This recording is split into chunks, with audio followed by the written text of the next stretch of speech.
Okay, everyone, welcome to the Boostly podcast. Today, we are going behind the host with another successful and interesting host where you get to hear details of their business, the experiences that they've had can help you within your hospitality business. And today, our special guest is Emily Bruce Watt. She is the CEO, founder, managing director of Air Peace of Mind. You can have a look at their website at airpeaceofmind.com. And we're going to be talking about how she, as a company, has scaled up to the number of units. It's quite impressive. I'm going to let her share that in just a moment. We're going to be talking about who her market is and what kind of niche she's in, and just about some of the guest experiences and some of the cool stuff around her business. So thank you so much for joining me, Emily. And how are you doing today? Yeah, really good. Thank you for having me on your podcast. It's cool. I'm excited for this. So I know I've kind of sort of drummed it up a little bit, but can you give the listeners an elevator pitch to your business? Sure. So I set my company up in 2016. I saw a kind of gap, a niche in the market. The company is called Air Peace of Mind, as you said, and we manage about 85 homes in West London. Our office is based in Chelsea, and our homes range from 1 bedroom to 7 bedroom properties, flats and houses, and they range between £250 a night up to £2,500 a night. Who would you say your niche is? What is your, are you after any houses, or is there a particular No, type of house that you go no, after?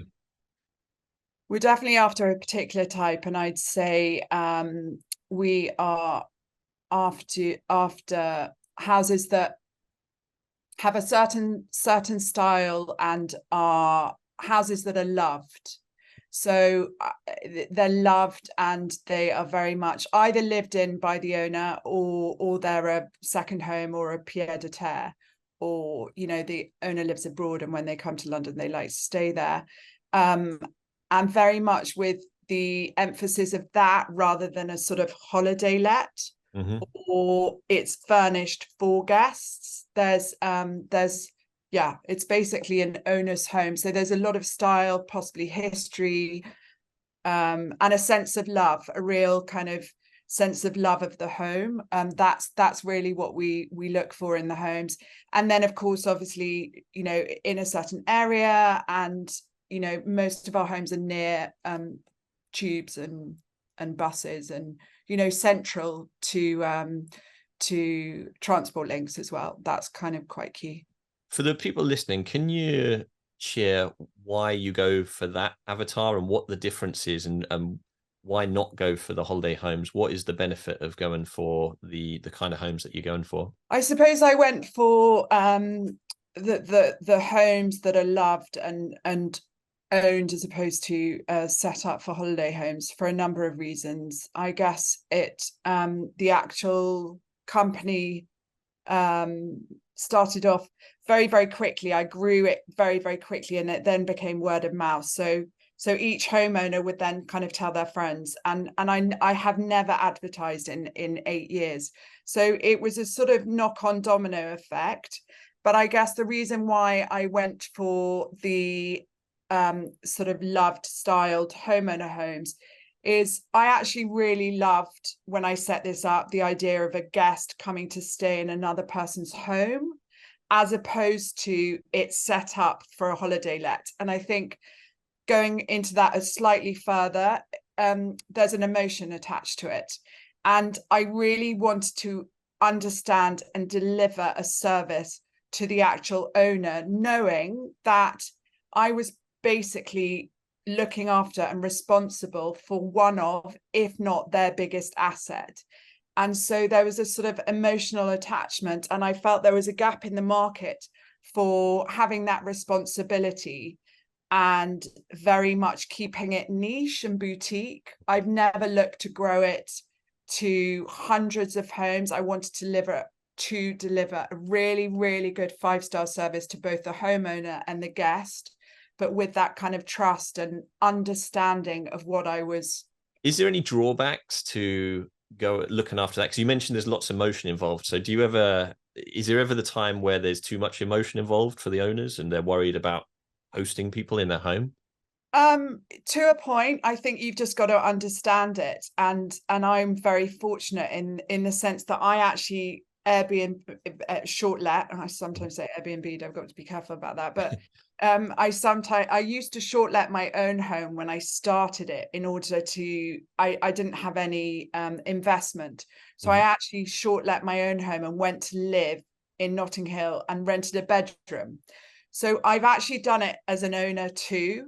And so having that understanding is, I think, really, really important.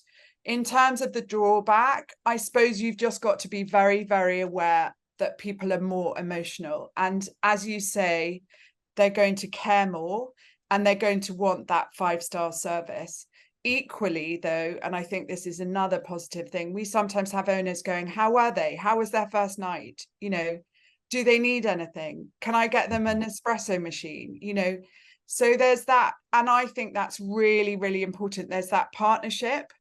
We are working with the homeowner. And I've always said that, you know, I've always said to all my homeowners, I'm super aware of what I'm doing and my responsibilities, as are my team. But I'm also aware that we work as a team and it's a partnership. And hopefully I am delivering for you, hosting your beautiful home. And that's my sort of, if you like, one of my kind of core fundamentals.